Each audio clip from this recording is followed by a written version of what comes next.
तो दोस्तों daemon slayer की दुनिया इंटरेस्टिंग कैरेक्टर से काफी ज्यादा भरी हुई है, लेकिन अगर कोई कैरेक्टर सबका अटेंशन सबसे ज्यादा खींचता है तो वो है beast king Inosuke हाशिबिरा।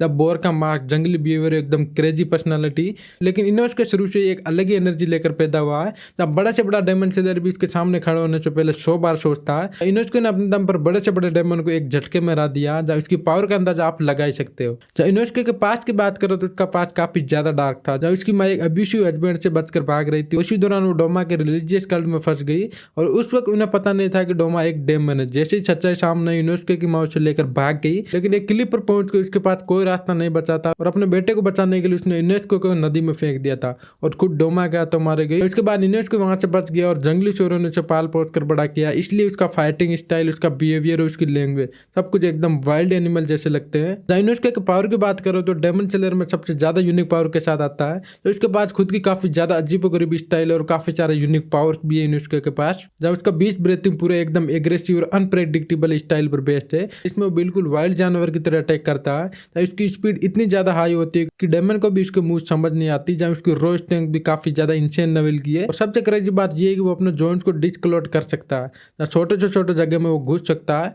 Entertainment district army ग्योतरों के अटैक से बचने के लिए उसने अपने इंटरनल ऑर्गन्स तक शिफ्ट कर लिए थे। तो ये चीज कोई नॉर्मल इंसान बिल्कुल नहीं कर सकता। जहाँ पहले इनोसुके एक लोन वोल्फ था, जहाँ उसकी तांजीरो जोनित्सु नोजुको के साथ एकदम शुरुआती इंटरेक्शन पर एकदम जोश थे।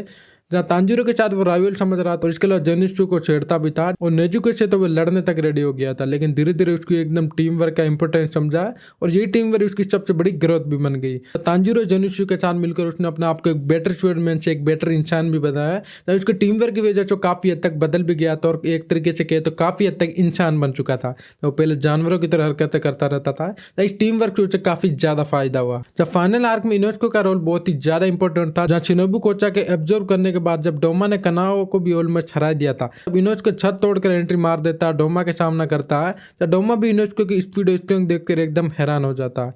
जब फाइट के दौरान डोमा ये भी रिवील करता है कि उसने इनोसुके की माँ को खा लिया था। ये सुनते इनोसुके और भी ज्यादा गुस्सा हो जाता है और एकदम पूरी जान लगा देता है। आखिर में शिनोबु के पॉइजन की वजह से डोमा कमजोर पड़ता है और कनाओ और इनोसुके मिलकर उसके सर काट देते हैं। इसके बाद फाइनल बैटल आती है मुजान के खिलाफ। जब इनोसुके के जीवन की सबसे बड़ी एकदम टफेस्ट फाइट थी। जब मुजान को रोकने के लिए सब डेमन स्लेयर को मिलकर लड़ना पड़ा और इनोसुके ने पूरी शिद्दत से अपने रोल को निभाया। जब वो तांजीरो को सपोर्ट करता रहा, अटैक को एकदम ब्लॉक करता रहा और सबसे ज्यादा इंपॉर्टेंट, उसने मुजान को एकदम सनराइज से पहले भागने बिल्कुल नहीं दिया। अगर वो भाग जाता तो पूरा का पूरा वॉर फेल हो जाता। जब इस लड़ाई की बात करो तो ये लड़ाई काफी ज्यादा एपिक होने वाले। मांगा में तो ये लड़ाई काफी ज्यादा खतरनाक थी। इन्फिनिटी कैसल के पार्ट 2 में आपको ये लड़ाई देखने को मिलेगी, तब आपको पता चलेगा इनोसुके का पावर, इनोसुके की पावर किस लेवल तक है और मुझे इनको किस हद तक रोकने वाला। ये सब हमें इन्फिनिटी कैसल पार्ट 2 में पता चलने वाला है। लेकिन सबसे इमोशनल मोमेंट तब आता है जब तांजीरो खुद डेमन बन जाता है। जब इनोसुके जो कि हमेशा स्ट्रॉन्ग एकदम रूथलेस दिखने की कोशिश करता था, तो उस मोमेंट पे पूरी तरीके से टूट जाता है और रो पड़ता है। लेकिन फिर भी वो तांजीरो को याद दिलाता है कि वो कभी भी अपना असली इंसानी दिल बिल्कुल नहीं भूल सकता।